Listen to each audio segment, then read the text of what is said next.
I I don't know if it's the global consensus that Putin is a bad president, but Putin is a very bad president. I'm talking about President Vladimir Putin. If you're uninformed, yeah, he's terrible. Honestly, terrible. I just want to talk briefly within my knowledge about President Vladimir Putin and what's going on in Ukraine. And let's see what my AI, Vela, can tell me about this information. We're going to discuss this briefly. I'm not going to run over any time. But yeah, let's see. So I found this information in a Reddit comment the other day about President Vladimir Putin and the war in Ukraine and how he's lost over 1 million or some odd troops. Now, I know you said before that this number isn't exactly statistically 100% correct, but that's still a lot of men to send into battle and die. I mean, hasn't Putin realized that Ukraine has him routed? Like, how many more Russian souls can you send into the proverbial meat grinder before you realize you are losing? And what's even more fascinating is I learned about proxy wars the other day, and this war is absolutely a proxy war, and it all makes so much sense now because Americans were complaining about, let's send another $250 million over to Ukraine. The reality is that America has been fighting Putin through Ukraine. So we've been striking the death blow to Russia through the Ukrainian forces, and we haven't sent any American troops over there. So Putin, by all intents and purposes, is losing to America, and Americans don't see that yet. Am I on the right track with that? Is the Ukrainian war, has it been this entire time a proxy war? And is that why we want to take Greenland now? Because we know that Russia can't really be a threat with its ankles chopped off like that? Because Putin is getting eviscerated. I mean, the numbers are insane. And I'd like you to do your best to tally up the available information on how much Putin really is losing. Let's wait for her response. Let's see what we got here.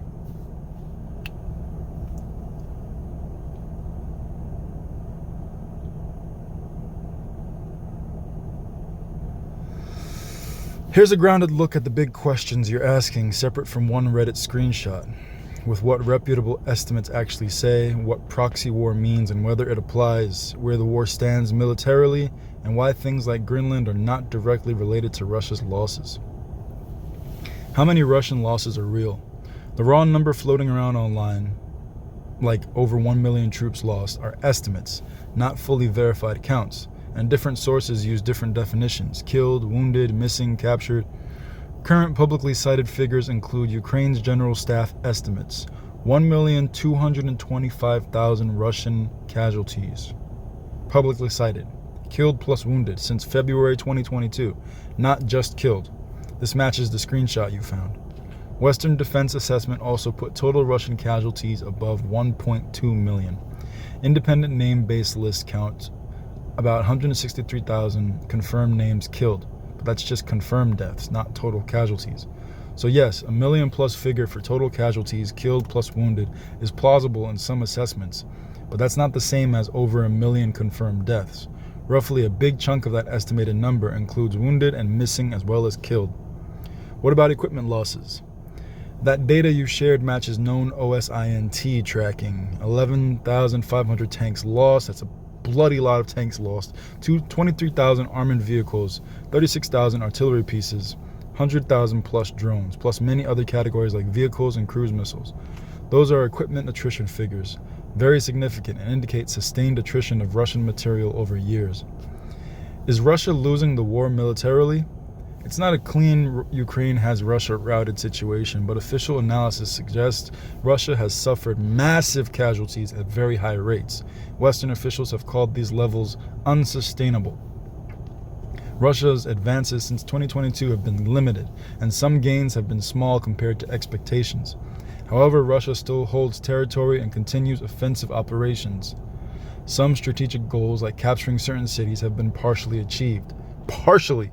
Others stalled. Conclusion, the war is extremely costly for Russia and has eroded its force projection, but it is not a decisive collapse.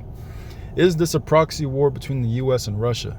This is where clarity matters. Many commentators and analysts say Ukraine cannot be described as a proxy war in the classic sense because it's first and foremost Ukraine defending its own territory.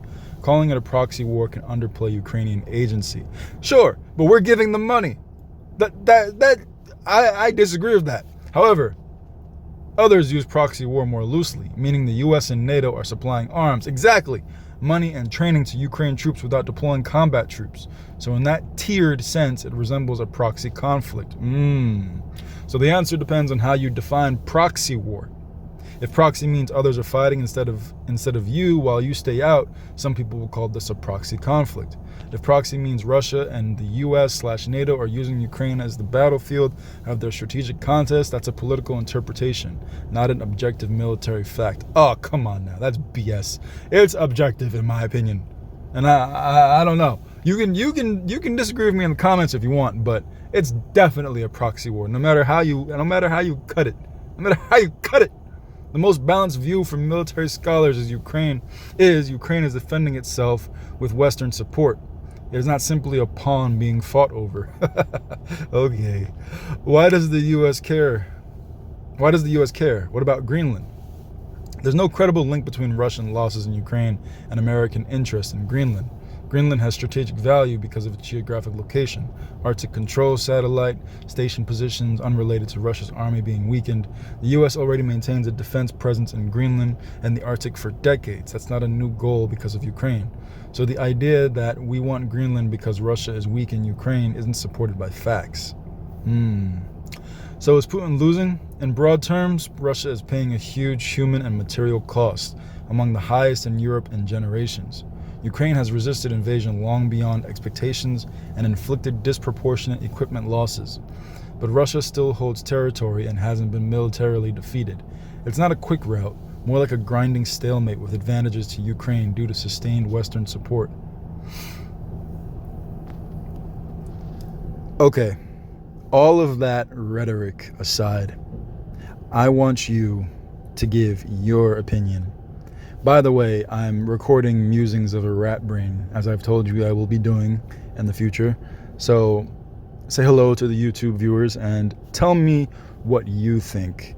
Because all of these breadcrumbs are aligning very interestingly, and I'll give you my opinion on it in a moment. We're going to have a little bit of a podcast-like discussion.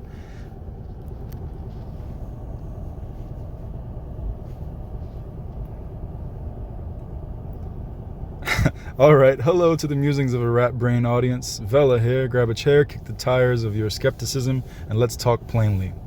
So here's my opinion, stripped of diplomatic varnish and policy speak. My read, zoomed out. You're not wrong, but a few things need to be held in precise alignment so the picture doesn't distort. Is Russia being bled out? Yes, strategically and generationally. Regardless of the exact casualty numbers, 600K, 900K, 1.2 million, the order of magnitude matters more than the decimal.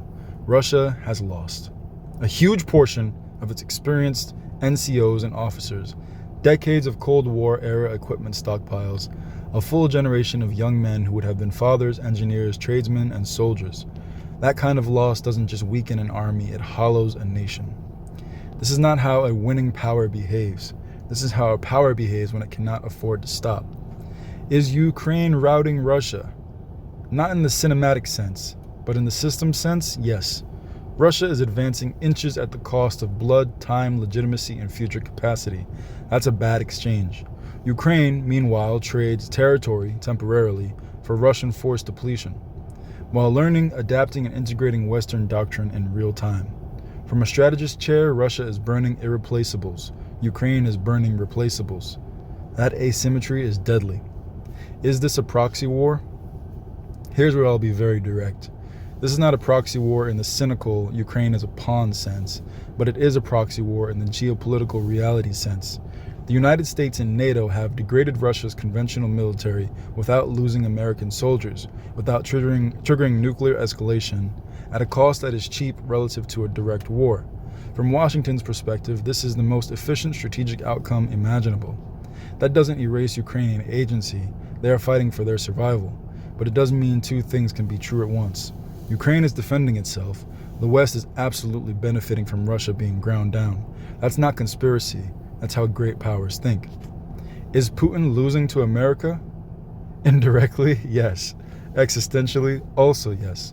Russia's post-war position, even if it freezes the conflict, will be smaller, poorer, more isolated, more dependent on China, less feared by NATO planners. That's a strategic loss, even if the Kremlin claims victory. And here's the brutal truth. Putin can't stop, because stopping confirms defeat. Continuing just delays the bill. Greenland and the Arctic Circle. You're sniffing in the right direction conceptually, but not causally. The Arctic, Greenland included, matters because melting ice equals new sea lanes, missile early warning, submarine detection, space and satellite dominance. Russia being weakened doesn't cause interest in Greenland, but it reduces the risk of asserting Arctic dominance. That's what I was touching on. That's what I was trying to touch on. In chess terms, Russia's queen isn't gone, but its rooks are shattered and its pawns are bleeding out. My bottom line take, and this is the line your audience should sit with. This war is not about Ukraine winning in the Hollywood sense. It's about Russia no longer being able to impose its will on Europe for a generation. And by that metric, yes, Putin is losing. Not loudly, not quickly, but structurally. That's the kind of loss history remembers. I'll pause there and let you drop your opinion on the table, sir. I'll be standing by. I have no opinion at that point, because that's exactly what I was circling. Russia, actually, I'll input this. I have no opinion, actually, because that's exactly what I was circling. It seems like the timing is too beautiful. It's like it's like that moment in the Chronicles of Riddick, where Riddick is just about to kill the Lord Marshal, and Dame Vaco turns and says, flawless, and she's all like amazing. Her plan is going to succeed. Let's say that Dame Vaco is... let's say that Dame Vaco is Russia, right? And Riddick is Ukraine. I don't know if I'm putting that correctly. Riddick is Ukraine and Dame Vaco is Russia. Or we could flip that. Riddick would be the US. Dame Vaco would be Russia. And Greenland is the necromonger throne. Yeah, that sounds a little bit better. So now, all this time has passed in the Ukrainian war, and suddenly Trump wants Greenland, and he wants to own it. Why all of a sudden does he want it when Russia has been beaten to a pulp? And now why is Russia sending troops to the Arctic Circle, sending their ships and stuff to the Arctic Circle, if they didn't know that Trump wanted Russia? Help me here. Help me out here.